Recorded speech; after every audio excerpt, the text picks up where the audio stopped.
ఈరోజు వైఎస్ఆర్సీపీ ఎమ్మెల్సీ గారైన వరదు కళ్యాణి గారు ప్రెస్ మీట్ చూశానండి ఇందాక. అండ్ రాసమల్లు గారి ప్రెస్ మీట్ కూడా నేను చూడటం జరిగింది. వీళ్ళ ప్రెస్ మీట్లన్నీ మహిళల్ని టార్గెట్ చేస్తూ కేవలం వాళ్ళ జగన్మోహన్ రెడ్డి చెల్లెళ్ళని తల్లిని టార్గెట్ చేస్తూ పెట్టడం జరిగింది. ఒక పక్కేమో జగన్మోహన్ రెడ్డి కోసం భజన కొడుతూ మా అన్న అట్లా, మా అన్న ఇట్లా, మా అన్న తోపోతురు అంటూ, ఒక పక్కేమో చెల్లెళ్ళు ఏదో నారా చంద్రబాబు నాయుడు గారి ట్రాప్లో పడ్డారు అంటూ వరద కళ్యాణి గారు చెప్పడం జరిగింది. ట్రాప్లో పడడానికి వాళ్ళు ఏమైనా చిన్నపిల్లలమ్మ? ఆస్తుల గురించి గొడవలు జరిగితే వాళ్ళని ట్రాప్లో పడ్డారంటారు. అంటే రాజశేఖర్ రెడ్డి గారి భార్య గారైన విజయమ్మ గారు కూడా బాబు గారి ట్రాప్లో పడ్డారనే చెప్తావా నువ్వు? ఇంత పబ్లిక్గా ఆవిడ లెటర్ రాసి ఇలా ఆస్తులు పంచలేదు అని చెప్తూ ఉంటే, ఇంకా కూడా జగన్మోహన్ రెడ్డిని సమర్థిస్తూ, నిజంగా జగన్మోహన్ రెడ్డి గారికి ఆ విఘ్నత ఉంటే, ఆడవాళ్ళన్న గౌరవం కానీ చెల్లెళ్ళన్న మర్యాద కానీ ఉండి ఉంటే ఇవాళ ఏ వ్యవహారం కూడా రోడ్డు మీదకి వచ్చేది కాదు. అసలు ఆస్తుల మీద, డబ్బుల మీద అతనుకున్న వ్యామోహం ఏంటో, ఎంతో ఆర్థిక నేరాలు చేసి కూడగట్టుకున్నప్పుడే ఆంధ్ర రాష్ట్ర ప్రజలందరూ చూస్తున్నారు. ఇవాళ చెల్లెళ్ళని తప్పు పట్టించడానికి ప్రెస్ మీట్లు పెట్టిస్తున్న జగన్మోహన్ రెడ్డి మానసిక స్థితిని చూస్తుంటే జాలేస్తోంది. ఎందుకంటారా, చెల్లెళ్ళు తప్పుగా మాట్లాడుతున్నారు. ఒక చెల్లెలేమో బాబాయ్ కూతురేమో బాబాయ్ హత్య గురించి మాట్లాడుతోంది, నిజాలు మాట్లాడుతోంది ప్రెస్ మీట్ ముందు. ఇంకో చెల్లెలేమో అన్న అన్న పదానికే కలంకం నువ్వు అని చెప్తోంది. ఏ చెల్లెలు కూడా, ఏ తోడబుట్టి రక్తం పంచుకు పుట్టిన ఏ తోడబుట్టిన చెల్లెలు కూడా ఒక అన్నని ఇలా అయితే అనదు. అదే చెల్లెల్ని తన గెలుపు కోసం, తన అధికారం రావడం కోసం పాదయాత్ర చేయించిన రోజున తెలియలేదా జగన్మోహన్ రెడ్డి గారికి? చెల్లెలు నారా చంద్రబాబు నాయుడు గారి ట్రాప్లో ఉందని అంటే, మీ అవసరాలకు ఉపయోగపెట్టుకుని అవసరం తీరిన తర్వాత గట్టుకు నెట్టేసే అలవాటుని మీరు మీ నాయకుడు చేస్తూ, ఇవాళ మళ్ళీ ఆ నాయకుడిని వెనకేసుకొస్తూ భజన కొడుతున్నారు చూడండి. మీరు మిమ్మల్ని చూస్తే జాలేస్తుంది వరదు కళ్యాణి గారు. ఎందుకంటారా, ఒక చెల్లెలు లేకపోయినా పర్వాలేదు, వందలు వేల మంది చెల్లెలు ఉన్నారు ఆంధ్ర రాష్ట్రంలో. ప్రతి మహిళ అంట జగన్మోహన్ రెడ్డి గారు కావాలి అని కోరుకుంటుందంట. మేమైతే కోరుకోవట్లేదు తల్లి, మీకు ఒక దండమమ్మ. మహిళ పట్ల ఎలాంటి నిబద్ధత ఉందో గత 5 ఏళ్లలో మేము చూస్తున్నాం. ఇవాళకి మేము అధికారంలో ఉన్నా మేము ఇవాళకి కూడా చూస్తున్నాం. ఒక మహిళని ఏ రకంగా తన అవసరాల కోసం నడి బజార్కి ఈడ్చగలడు అనే దానికి నిన్నగాక మొన్న నేనే ఉదాహరణ, నేనే నిలువుటెత్తు నిదర్శనం. కుటుంబ పరువుల్ని బజారుకి తీసుకొచ్చి ఆడవాళ్ళని తన ఎలా చెప్పాలి, తన స్వార్థం కోసం వాళ్ళ బ్రతుకులతో వాళ్ళ పరువులతో ఎలా ఆడుకుంటాడో తల్లి చెల్లె కాదు, ఏ మనిషినైనా ఆడుకుంటాడు. మీరంటే మీకు ఎమ్మెల్సీ పదవులు ఇచ్చారు కాబట్టి మీరు భజన కొడుతున్నారు. మాకు అవసరం లేదమ్మా. మేము నిజాయితీగా నీతిగానే మాట్లాడతాం. మేము ఎప్పుడూ కూడా తప్పు చేయకపోతే ఏలెత్తి చూపించింది మేము అసలు కానే కాదు. అమరావతి రైతులు, భూములు ఇచ్చిన అమరావతి రైతులు పాదయాత్రలు చేసుకునే పరిస్థితి, రోడ్డుకు లాగిన పరిస్థితి, అమరావతి రైతుల్ని బయటకు తీసుకొచ్చిన పరిస్థితి ఎవరు చేశారు? మీ జగన్మోహన్ రెడ్డి కాదా? ఆ రోజున అదే అమరావతి రైతుల్ని డొక్కల్లో కొట్టి హింసించి నడి బజారుకి ఇచ్చిన వాళ్ళు మీ జగన్మోహన్ రెడ్డి కాదా? అమరావతి రైతులకి సపోర్ట్ చేసిన ఆడవాళ్ల మీద కేసులు పెట్టిన ఘనత మీ జగన్మోహన్ రెడ్డి కాదా? ఏం చూసుకొని మీరు అతనికి సపోర్ట్ చేస్తున్నారో నాకు తెలియదమ్మా. ఆ రోజున నడి బజార్లో ఆడపిల్లల్ని రేప్ చేసినా దిక్కులేదు, కత్తెలతో పొడి చేసినా దిక్కులేదు, ఇన్సెక్యూర్గా తీసుకెళ్లిపోయారు. కూతవేటు దూరంలో, జగన్మోహన్ రెడ్డి గారి గృహానికి కూతవేటు దూరంలోనే పెళ్లి చేసుకుని కలలు కనాల్సిన వయసులో ఉన్న ఒక జంట షికారుకు వెళ్తే ఒక ఆడపిల్లని రేప్ చేసి చంపితే ఆ పిల్ల జీవితానికి ఏం న్యాయం చేయగలిగాడు జగన్మోహన్ రెడ్డి? ఇవాళ తల్లి చెల్లికే న్యాయం చేయలేకపోయాడు. ఎక్కడో ఆంధ్ర రాష్ట్ర మహిళలందరూ ఇలాంటి అన్నం ఉంటే చాలు అనుకుంటున్నారంట. మీకు దండం తల్లి. మీకు ఒక దండం అమ్మ, మా తోడబుట్టిన వాళ్ళు ఎవరు ఇలా లేరమ్మా, ఇలాంటి అన్న మాకైతే వద్దమ్మా, మాకు పొరపాటును కూడా కళలో కూడా వద్దు. ఎందుకు చెప్తున్నాను అంటే మీ స్వార్థం కోసం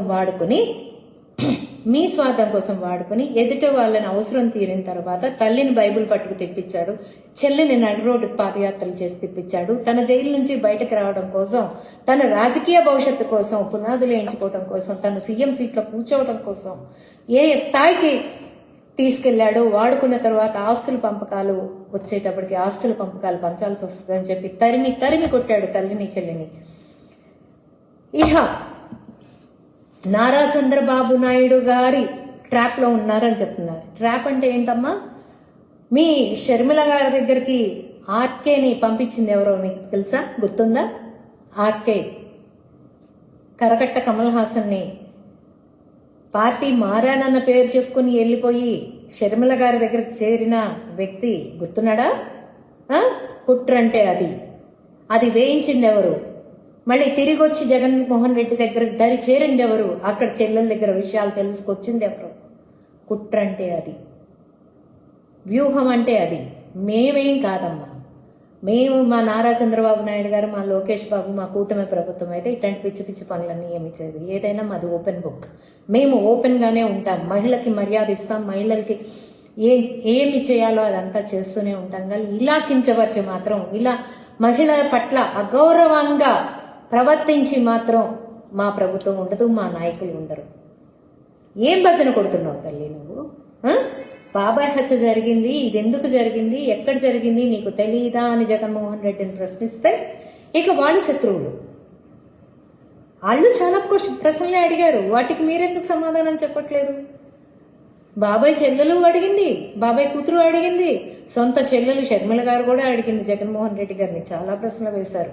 మరి వాటికి ఎందుకు మీరు సమాధానాలు చెప్పట్లేదు? నాకు అర్థం కావట్లేదు.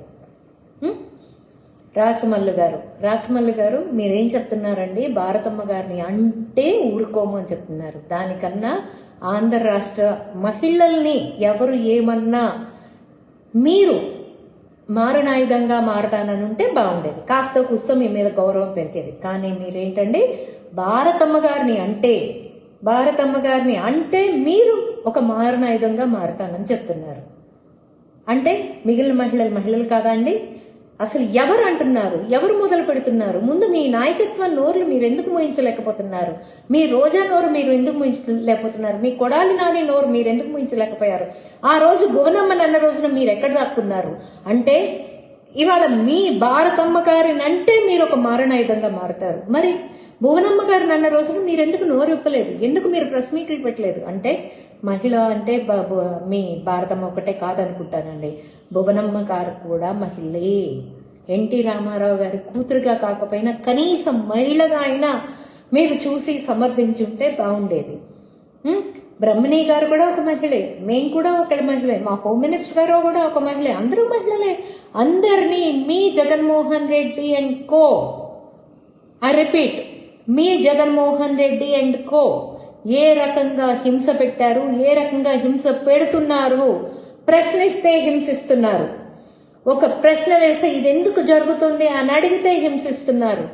క్యారెక్టర్ అసాసినేషన్ చేస్తున్నారు, పిల్లల దాకా వెళ్తున్నారు, అడ్డమైన చెత్త పనులన్నీ చేస్తున్నారు, భాషలో మాట్లాడుతున్నారు.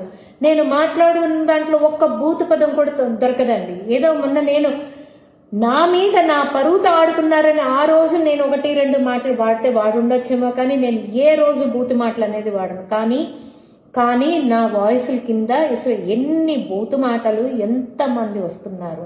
రాచమల్లు గారు, మీరు ఆంధ్ర రాష్ట్రంలో మహిళని ఏ మహిళనన్నా నేను ఊరుకోను అని మీరు స్టేట్మెంట్ ఇచ్చుంటే బాగుండేది. భారతమ్మని అంటే ఊరుకోనంటాము ఎంతవరకు కరెక్ట్ అండి? ఎంతవరకు కరెక్ట్ అంటారు? అంటే భారతం ఒకటే మహిళ కాదనుకుంటా, ఆంధ్ర రాష్ట్ర ప్రజలు మొత్తం మహిళలేననుకుంటా. అదే మహిళలు కూడా ఓటేసినట్టున్నారు జగన్మోహన్ రెడ్డికి. మీ 40% ఓట్ బ్యాంక్ లో కూడా మహిళలు ఉండుంటారు. వాళ్ళని అడగండి మహిళ పట్ల మీ వైసీపీ ప్రభుత్వం ఎలాంటి దాష్టికాలు చేస్తుంది, ఏ స్థాయికి వెళ్తోంది అని. తల్లి చెల్లె చెప్తున్నారు, తోడబుట్టిన సొంత చెల్లి కడుపును కన్న 9 మాసాలు 9 మాసాలు మోసి కని పెంచిన తల్లి చెప్తోంది.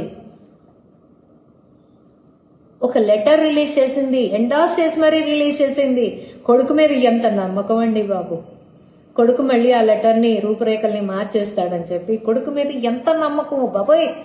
అసలు ఈ తల్లి కొడుకుల అనుబంధం అసలు ఎవరికి వద్దండి బాబు. నిజంగా చెప్తున్నాను. బంధాలు బంధుత్వాలు ఉండాలి, కానీ ఇంత దారుణమైన స్వార్థం కోసం ఈ కుటుంబంలో ఒక వ్యక్తి స్వార్థం కోసం ఉంటే ఆ కుటుంబం ఎలా అరాచకంగా మారుతుందో ఒక జగన్మోహన్ రెడ్డి ఫ్యామిలీయే చెప్తుంది. బాబాయ్ని చంపేసేసి వాళ్ళు కొన్ని ప్రశ్నలు వేశారు వరద కళ్యాణి గారు. ఏంటి, బాబాయ్ హత్య కేసులో కొన్ని ప్రశ్నలు జగన్మోహన్ రెడ్డి వేశారు, దానికి సమాధానాలు చెప్పలేదు అని చెప్పి అడిగారు. బాబాయ్ హత్య కేసులో కొన్ని ప్రశ్నలు ఏంటమ్మా మీకు ప్రశ్నలు? ఈ సాక్షి టీవీలోనే కాదు, ఈ టీవీలో వేశారు, జెమినీ టీవీలో వేశారు, అన్ని టీవీలో వేశారు. మీరు నోటీస్ ఇచ్చారా? మీరు వాళ్ళ గురించి మీరు ఎందుకు చెప్పలేదు అని అడుగుతున్నారు. ఇక్కడ ప్రశ్న ఏంటంటే, మీ నాయకత్వంలో ఒకప్పుడు ఉన్న సాయిరెడ్డి గారు ప్రెస్ మీట్ పెట్టి గుండెపోటుతో చచ్చిపోయారని చెప్పిన మాట మీరు మర్చిపోయారేమో, కానీ కాలం కర్మం ఏది మర్చిపోలేదు. అందరికీ జ్ఞాపకం ఉంది. గుండెపోటుతోనే మరణించారు, హత్య జరిగింది అనేది బయటికి చెప్పకుండా గుండెపోటుతో మరణించారు వివేకానంద రెడ్డి గారు అని ఫస్ట్ క్లియర్ గా చెప్పింది ఎవరో ఒకసారి పరీక్షించుకోండి. దాన్ని సాక్షి టీవీలో వేసినప్పుడు ఇంటి ఓనర్లే చెప్తున్నప్పుడు పక్కింటోళ్ళు చెప్పుకోవడంలో తప్పే ఉంది. అదొక ప్రశ్న. మళ్ళీ మీరు ఫ్లాష్ చేశారంటే ఓనర్లే చెప్తున్నారు కదా అబద్ధాన్ని. టైం తీసుకోకుండా అబద్ధాన్ని చెప్పేసి దాన్ని నిజం చేయడానికి తర్వాత మీరు పడిన పాటలు ఎన్ని ఉన్నాయో పైన వాడికి కూడా తెలుసు. బాబాయ్ హత్యని గుండెపోటుగా చెప్పింది అయితే మాత్రం ఫస్ట్ జగన్మోహన్ రెడ్డి ఫ్యామిలీ అంటే పార్టీ మెంబర్స్ మాత్రమే బయటకు చెప్పారు. తర్వాతే మిగిలిన టీవీల్లో వచ్చింది. మీరు దాన్ని హత్య అనే పూర్వంగానే అంటే నాకు తెలియక అడుగుతానండి, నారాసుర రక్త చరిత్ర అంటూ మీరు ఒక పెద్ద పెద్ద పోస్టర్లు రిలీజ్ చేసేసి ఏదేదో అది నారాసుర రక్త చరిత్ర అంటూ క్రియేట్ చేశారు. అప్పటికప్పుడు ఎలా? నేను అడుగుతున్నానండి ఈ ప్రశ్న, అప్పటికప్పుడు ఎలా అంటే మీరు ఫస్ట్ గుండెపోటు అని చెప్పారు, అది హత్య అని చెప్పి బయటకు వచ్చే టైంకి మీరు ఈ పోస్టర్స్ అని ఎలా రెడీ చేయగలిగారండి? అంటే ఇది ఎప్పుడో ప్రీవియస్ లోనే రెడీ చేసుకుని ఉన్నారా? ఆ హత్య జరుగుతుందని మీకు తెలుసా? తెలిసే ఇదంతా జరిగిందా? చెప్పండి. ప్రశ్నలు వేసుకుంటా పోతే చాలా ప్రశ్నలు వస్తాయండి.